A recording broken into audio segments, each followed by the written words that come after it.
Last week I had the pleasure of moderating a conference at Trades Hall which was looking at the IR laws. I tell you what, the ABCC is right at the top, so's right of entry. Have a listen to what our people had to say. We won't get that fair industrial laws unless we've got an activist campaign. So the ACTU is absolutely committed to the Your Rights at Work campaign continuing, committed to defining exactly what that means in the new circumstances, being out there, being activists, putting pressure on all parties, including the government. We need to do it in a strategic way to ensure that we get the best possible result out of that legislation. The Industrial Relations Commission has been asked to make new modern awards for every industry and occupation. It's been asked to reduce the number of awards, and it's been asked to make sure in making new awards it doesn't disadvantage workers, but it doesn't impose additional costs on employers. So the Industrial Relations Commission has a challenging task of creating new awards without making the bosses pay more and without taking anything away from the workforce.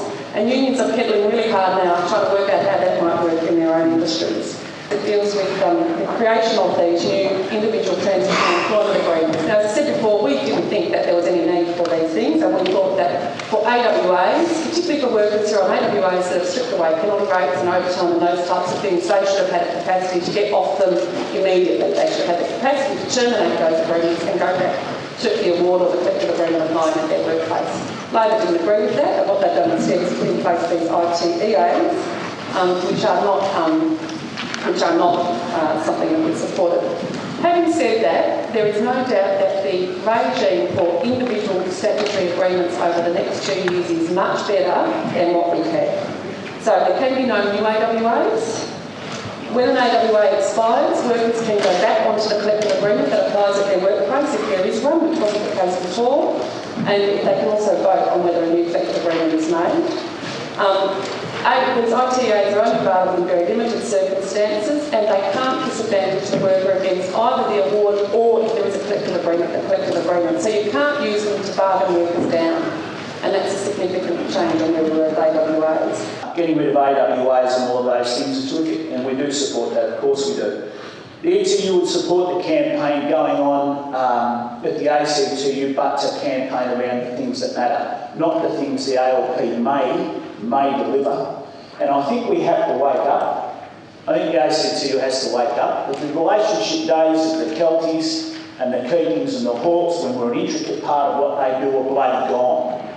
They're not there anymore, and if you're not reading what Rudd and Gillard's saying to us, then our head's buried in the sand, and we aren't being realists about the situation we're in. We must campaign without fear or favour of the government of the day, because there is a point in time when we're going to wake up and say, the laws that we hate are no longer Howard's laws.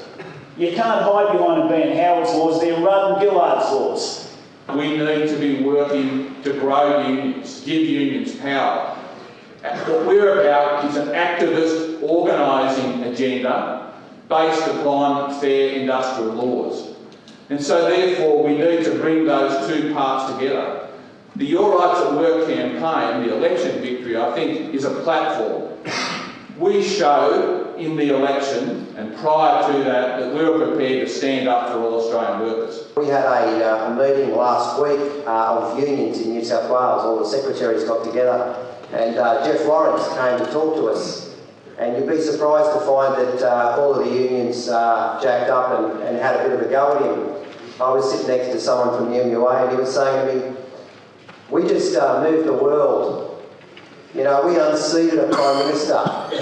We won in New South Wales 7 seats. We campaigned politically like we've never campaigned before. We moved and mobilised on election day in New South Wales 2,500 activists out there on the stump handing out the Your Rights at Work how to vote. There wasn't a seat, there was 13 seats where we had activists mobilised. We have now in New South Wales 46 local rights at work groups. If we took Jeff Lawrence and the ACTU agenda to those groups, we'd be hung up by our bootstraps. The ACTU has taken all the energy out of this campaign for rights at work and sucked it dry, and it's feeding back to us what the ALP is telling us is the right policy. unless we campaign long and hard about it, it is quite likely that we won't be able to get unfair dismissal protection for workers until 2010. That leaves a long time for employers to get rid of a whole load of people that are getting up their nose. If we can't take action for our militants on the site when they are persecuted and when they are sacked, we're also going to see a decline in our effectiveness. So we have to campaign around the right to strike so that we can defend the individuals in between bargaining periods. In terms of the community, I reckon that the two main issues that they voted on that helped change the government, AWAs is certainly one of them, and something is happening about that. Too slow, maybe some issues around, certainly issues about how long that they can remain in place, but also it was absolutely crazy that the Australian population said we don't want AWAs, and yet employers up until now could keep introducing them. Look at what happened with Qantas Valet Parking, Bruck Textiles and Telstra. Despite the fact that the Australian people had said we don't want any more AWAs, the length of time before the legislation came in allowed employers to try and force members on AWAs. In relation to the campaign about everything else, I think there might be some different view about how we go about it. Do we go and tackle right head on? Do we organise rallies? Do we do just the TV campaign? Do we just campaign with the backbenchers, educate our members? They are the things I think we have to work through.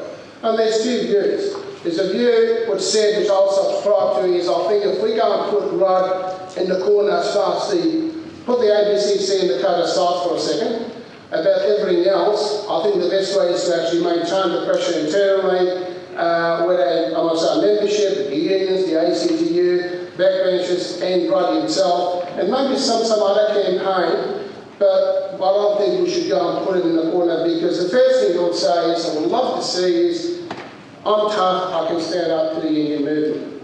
We're not going to give the government more excuses to say, to prove for the bosses, hey, we're tough, we've got nothing to do with the union movement.